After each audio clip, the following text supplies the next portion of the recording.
અમરિયો ગાયના હાડપિંજરમાં ઘૂસી ગયો છે. એને ત્યાંથી બહાર કાઢવા માટે તારું સર્જન કર્યું. જા જા, તું તારું કામ સંપન્ન કર. ભલે માં, જીવી આજ્ઞા. મને ગાયના કરકામાંથી બહાર કાઢનાર તું કોણ?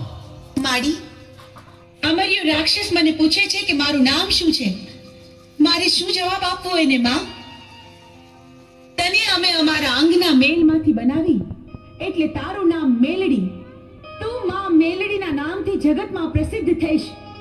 ભલે માં, જીવી આજ્ઞા. હું મેલડી હમણાં અમરિયાને ગાયના કરકામાંથી બહાર કાઢું